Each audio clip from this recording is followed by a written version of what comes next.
How the U.S. annihilated the Wagner group in 2018. Oh, you're talking about the Battle of Kasham. That's a great historical tidbit. I hope people look into it. For those of you who don't know about the Battle of Kasham, you guys are just trying to drag me into talking about more foreign policy. No, but I will quickly just say, the Battle of Kasham was a battle where the Wagner group, who worked in Syria before Ukraine, they've worked in a lot of other countries. They've done work in Central Africa, in Syria, and in Libya. All countries they've committed war crimes in and have been accused of committing war crimes in. And while in Syria, they tried to cross the barrier between the Syrian military's place, like where they are, and where the US-backed forces was. So what America did was just annihilated like 200 fucking Wagner soldiers. And there was only one injury on our US-backed allies, and it was because the dude like fucking tripped. It's an insane tidbit of history that's just showing like the difference in power. It's absolutely insane. Oh my goodness. Is there, you know what, you did like a little tidbit of the Battle of Kasham. I think I might do a video about the Battle of Kasham. I did a video way back in the day about the Battle of Kobane. So maybe doing a little video about the Battle of Kasham would be good, but if somebody else already did it, I don't even know why I would try to do it again. Do you guys want to watch this before we do the debate, or do you guys just want to get straight to the debate? If you guys want to learn about the Battle of Kasham, then we can move over to Destiny debate, or we can just get straight to it. Up to you guys. Morally corrupt, bankrupt man. Pure Copium gives it a tier 1 sub in gutter chat to Hazma Prime 5. Thank you. I appreciate that. Both of you being long-term community members. It's 10 minutes. Yes. Battle. Let's. Okay. We'll do it quickly, but then we'll move over to this debate. When the first vehicle in the convoy suddenly blew up, the Russian mercenaries knew something was wrong. Their objective, to capture an oil field in eastern Syria, was supposed to be a routine mission. The enemy, they knew by then, would have fled long ago at the sight of 500 battle-hardened Russian and Syrian fighters. But instead, the attack had come to an abrupt halt, and explosion after explosion shook the ground.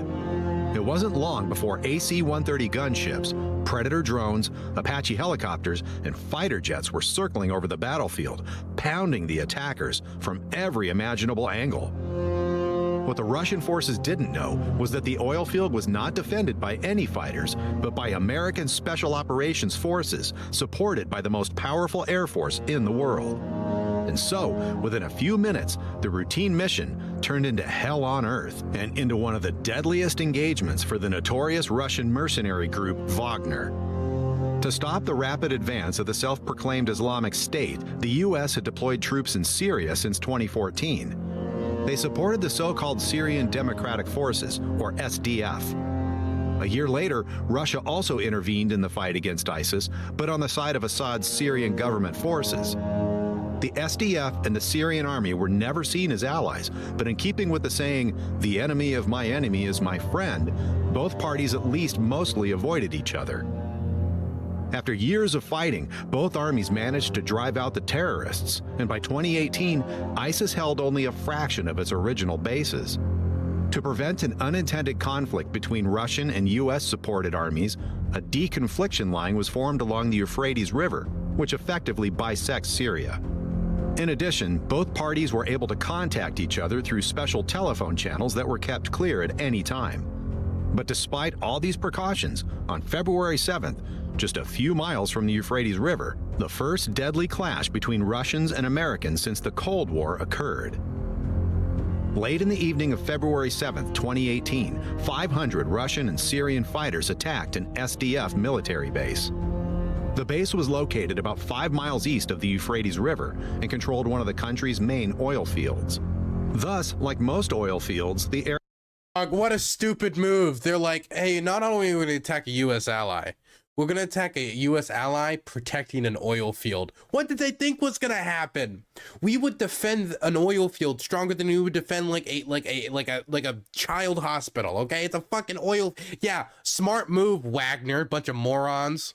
The area was officially on the Syrian Democratic side of the ceasefire line, but this did not stop the Syrian-Russian troops in any way. The attackers were supported by various Russian-made battle tanks, as well as mortars, artillery, and rocket launchers, with which they began shelling the SDF base without warning. In addition, Russian Air Force aircraft were on standby to provide air support, but initially remained on the ground. However, while everything was initially going according to plan for the attacking forces, the phone suddenly rang in the Russian headquarters near the Euphrates. A representative of the U.S. military was on the line and wanted to know whether Russian fighters were currently trying to take the military base at the Conoco oil fields.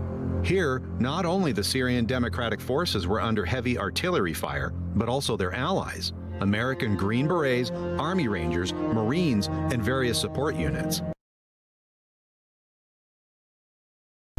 That is literally a who's who's of the baddest people on the planet.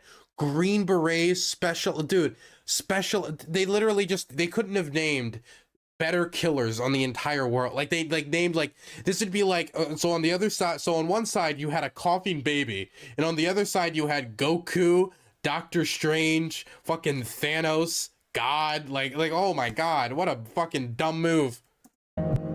After the Russians had explicitly denied the question whether the enemy were their troops, it was clear to the caller. Whoever was currently taking fire at his soldiers, he would feel the full force of the American military in just a few moments. The response to the attack on their military base was prompt and tremendous.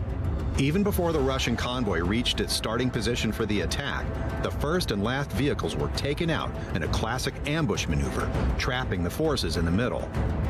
The missiles came from an American Reaper drone, which had been targeting the convoy. Dog, that's vile too, because they were like, you attacked this base. There's no getting out now. Taking out the forward car and the back car. So now all the armored vehicles and all the equipment and troops are stuck in the middle with nowhere to run unless running out into the fucking middle of the desert.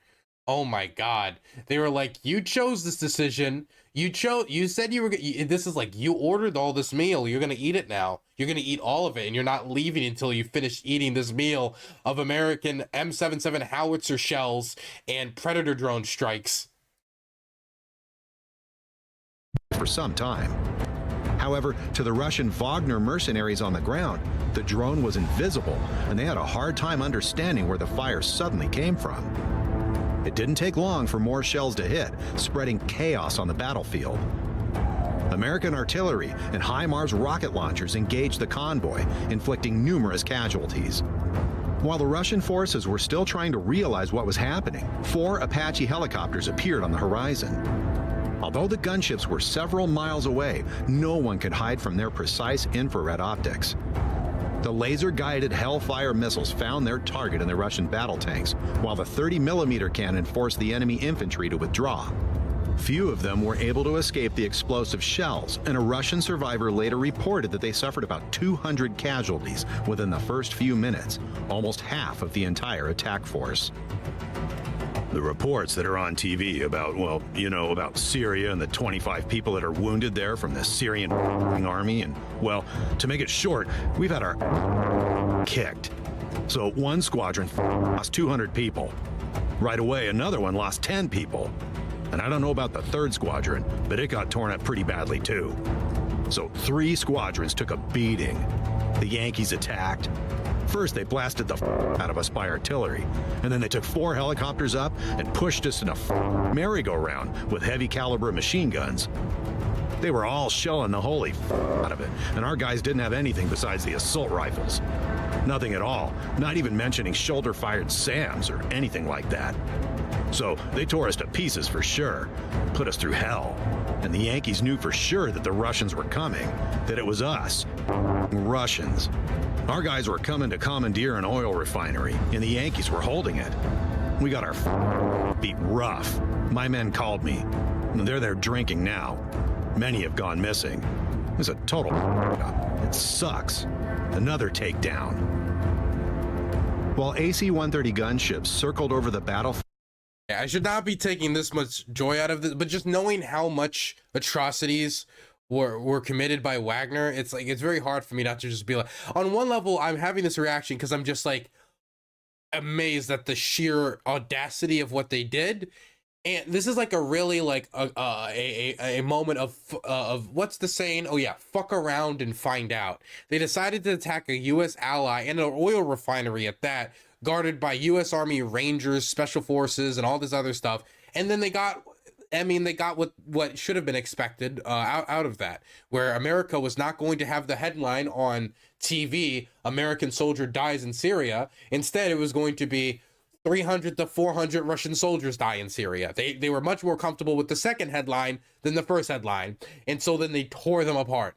It's not that surprising. So I'm just like, it's like when it's the reaction I'm having isn't joy at somebody using their life. The reaction I'm having is the same reaction where you see somebody mess up in a YouTube video. Like if it's like a video, you know, you ever watch those, like those compilations where somebody gets their just desserts, like, those compilations where somebody walks with somebody in public and says, your wife's a bitch. And then somebody smacks them and they get knocked out. And you're like, oh, and you're like, damn, you know, I mean, you did it. Like, oh, it is what it is. Like, yeah, instant karma compilations. That's what this kind of feels like to me. This is exactly what it feels like to me. I'm also just like amazed at like how much they took an L here. It is like, it's really heavy, man. It's really crazy. Like, I always forget, just like, dude, it was like an all-stars team. This is like an all-star basketball team. Like, you got Michael Jordan, Shaquille O'Neal, you got the HIMARS, the M77 howitzers, you got the Apaches, you got the Predator drones, you got like fucking Rangers and Navy SEALs and Special Ops. Like, this is like a who's for the, like, the deadliest killers on the planet with the most destructive and precise and advanced equipment on the planet. And they attacked it with machine guns and some like some mortars. Like, I mean, oh my goodness. Oof. Field engaging individual targets, large B-52 strategic bombers completely destroyed the convoy. Those who managed to escape hid. Fuck off. They had B-52 strategic bombers on standby. What didn't they have? What didn't the Americans have there? That thing can drop a nuclear bomb. So they had jets, they had B-52 strategic bombers, they had HIMARS, they had M77 howitzers, they had, oh my god, not to mention like probably mortars on hand as well, but that doesn't even bear mentioning. Oh my god, Predator drone, the US, dude, oh my god, man, this is a real, like, you just, like, this is like, oh my, my goodness, man.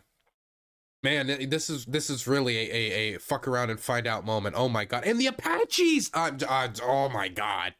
Buildings, but even there, they were not safe for long.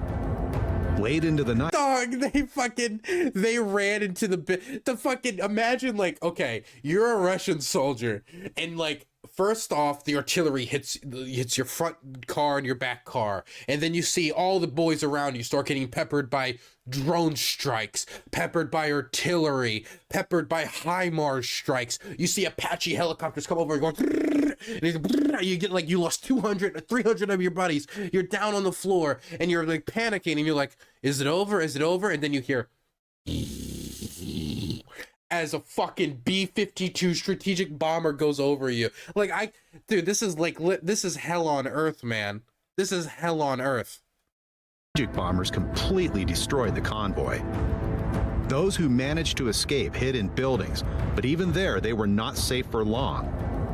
Late into the night, the attackers were hunted by F-15 fighter jets, whose bombs penetrated even the best cover.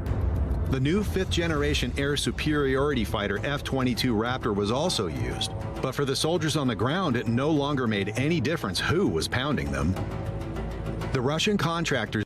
Dude, at this point, I'm like, wait, you know those robot dogs and like those cybernetic, like, you know, those videos you see of like that one robotics company of like the robot man and the robo dogs. At this point, I'm waiting, like, robo dogs with grenades stuck to their front were then unleashed upon the remaining survivor. Like, oh my god, yeah, the Boston Dynamics like super soldiers get released. Like, oh my god, they got everything, man. Oh my god. Did not stand a chance against the American Air Force. Although there were rumors that some pilots from the nearby Russian air base were asking for permission to take off, the blue-painted Su-34s and 35s remained on the ground.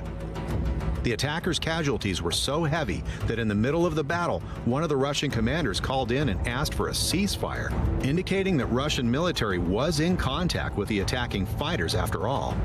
This is the thing that's crazy about the story, is if you remember, the Americans called the Russians. They said, are you attacking the space? The Russians denied it. The Americans responded and said, Okay, but just know who's ever attacking us is about to have a really bad day, right?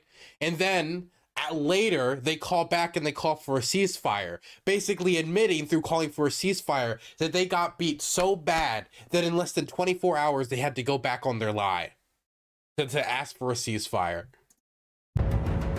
A published call from a Wagner mercenary sums up events in Syria. Just had a call with a guy, so they basically formed a convoy but didn't get to their positions by some 300 meters. One unit moved forward. The convoy remained in place about 300 meters from the others. The others raised the American flag, and their artillery started ours really hard.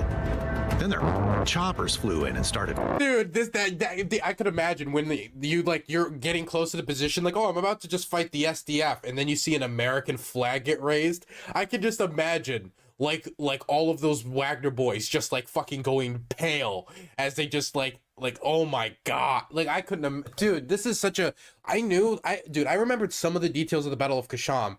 I had never either listened to these calls from the perspective of the Russian soldiers, and I didn't know there was this much equipment on hand. I didn't know about the HIMARS. I just thought it was like we just sent in some jets. No, we brought out the like American all-star team here, man. This is crazy. And everybody. Ours just running around. Just got a call from a pal, so they're about 215 killed. They simply rolled ours out hard. Made their point. What the ours were hoping for in there? That they'll fucking run away themselves? Hope to fucking scare them away? Lots of people fucking so bad they can't be fucking ID'd. There were no foot soldiers on the American side. They simply fucked our convoy with artillery. When the battle ended early next morning, there was nothing left of the convoy of vehicles. All combat vehicles have been destroyed, with the exception of a single battle tank and armored personnel carrier. Of approximately 500 Russian and Syrian attackers, at least 200. Imagine being the tank crew. You go back to base and like the Wagner base is back at home. They're just sipping tea with like some Assad Syrian Arab army soldiers being like, oh yes, I sure enjoyed torturing that guy. And he comes back to one tank and he's like, oh, you're back early. What happened? Did everything go well? Just jumps out of the tank, grabs him. Have you seen hell on earth? Oh my god, man. 100 were killed or wounded. One of the mercenaries later reported that in some places they found solidified melted sand and gun barrels bent from the heat. There were no casualties on the American side and no reports of damaged aircraft. Only one of the SDF soldiers in the base at the oil field was wounded by Russian fire, but survived. The incident sparked outrage on both Russian and Syrian sides, but since the Americans had repeatedly reassured themselves through the Russian officials, they could not be blamed. According to intercepted phone calls between the leader of Wagner and Russian ministers, the attack was even said to be an order from Moscow. For Wagner Group fighters, the Battle of Conoco Fields went down in history as Red February and was one of their most humiliating engagements. At least some of them received a medal specially made for this event. It shows a Russian soldier surrounded by flames, heroically shooting at an American Apache helicopter. That's one way to look at it. Like, hey, remember that time you shot an Apache, missed, and it killed 20 of your buddies? Here's a medal. This is literally a medal for you're alive. This is a medal for you are alive. This is the copium. This is the best copium award in the entire world. This is the copium medal. It is just the copium medal. A scene that probably never took place in this way. The Syrian Democratic Forces and their American allies had successfully defended the base at the oil field and continued to fortify it. The demonstration of their superior air power was meant to be a warning to any hostile forces not to mess with the wrong people.